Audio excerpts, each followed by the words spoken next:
এই মুহূর্তে দর্শক বন্ধুগণ আপনারা দেখছেন সঙ্গে প্রগতি। বাংলার পর ত্রিপুরাতে সিপিআইএম ক্রমশ শক্তি বৃদ্ধি পাচ্ছে। রাজনৈতিক মহলে যে সমীকরণ সেটা কিন্তু দ্রুত গতিবেগে এগিয়ে যাওয়ার যে একটা বার্তা বা ইঙ্গিত, সেটা লাল ঝান্ডায় শক্তি ক্রমশ দিকে দিকে কিন্তু একটা উন্নয়নের দিক থেকে বামেরা কিন্তু শক্তি যোগাচ্ছে।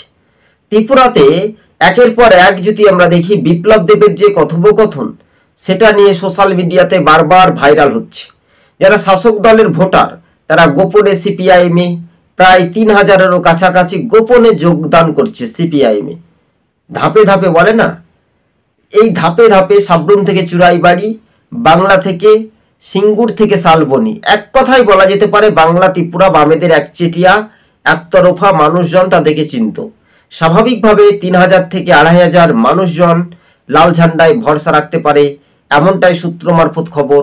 সম্ভবত দর্শক বন্ধু, তবে বিষয়টা ভালো করে বুঝতে পারছেন। সঙ্গে প্রগতি চ্যানেলটি যদি ভালো লেগে থাকে প্রথম থেকে শেষ পর্ব পর্যন্ত দেখবেন। চ্যানেলে নতুন হলে অবশ্যই সাবস্ক্রাইব করে সঙ্গে থাকবেন। হ্যাঁ, এটাই বাস্তবে রাজনৈতিক মহলের যে সমীকরণ, সেটা আগামী দিন এডিসি ভিলেজ নির্বাচন হতে পারে।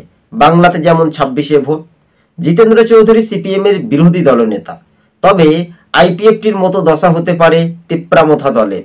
এটা একেবারে পরিষ্কার। এটাই রাজনৈতিক সমীকরণের চিত্রগুলো বলানো হচ্ছে।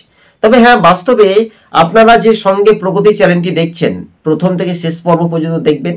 আর চ্যানেলের নতুন দর্শক হলে অবশ্যই শেয়ার করে পাশে থাকবেন এবং সাবস্ক্রাইব করতে ভুলবেন না। কার্যত রাজনৈতিক মহলে যেটা সমীকরণ বারবার করে সোশ্যাল মিডিয়াতে আমরা দেখতে পাচ্ছি যে ত্রিপুরাতে একের পর এক আন্দোলনের সংগ্রামে পথ এগিয়ে বামেরা কিন্তু পথ চলা নতুন শুরু করে দিয়েছেন। তবে গোপনে যোগদান বা গোপনে যোগাযোগ রাখছে। তো আগামী ২৮শে নির্বাচনে বামেরা ক্ষমতায় ফিরবে। তো এটা একটা রাজনৈতিক সমীকরণ বলাই যাচ্ছে।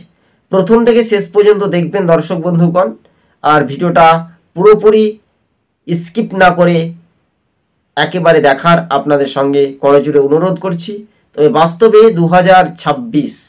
2026-এ বাংলাতে সিপিআইএম একটা ভালো যথেষ্ট পরিমাণে যখন র্যাঙ্কিং টানতে পারে, তখন বাংলাতে কি হতে পারে। বাংলাতে যদি শাসক দল তৃণমূল পরাজিত হয়, তাহলে ত্রিপুরাতে সিপিআইএম একটা ভালো ফলাফল করবে, এমনটাই মনে করছেন রাজনৈতিক মহল দর্শক বন্ধুগণ। তবে হ্যাঁ, বাস্তবে এটা একটা রাজনৈতিক যে সমীকরণ, সেটাই কিন্তু দ্রুত গতিবেগে সিপিআইএম এর দিকে এগিয়ে আসার যে একটা বার্তা বা ইঙ্গিত, সেটাই বলছে রাজনৈতিক মহল। তবে বিপ্লব দেবের উপর কেউ ভরসা রাখতে পারছে না, এটাও তো বাস্তবে সঠিক। সত্য প্রমাণিত কখনো লুকানো যায় না, তাই মিথ্যা কথা দিয়ে ঢাকানো কতটা একেবারে ঢাক ঢোল বাজিয়ে একেবারে উদ্বোধন করবে রাজ্যের শাসক দল বিজেপি, এটা একটু দেখার বিষয়। ধন্যবাদ দর্শক বন্ধুগণ, সঙ্গে প্রগতি চ্যানেলটি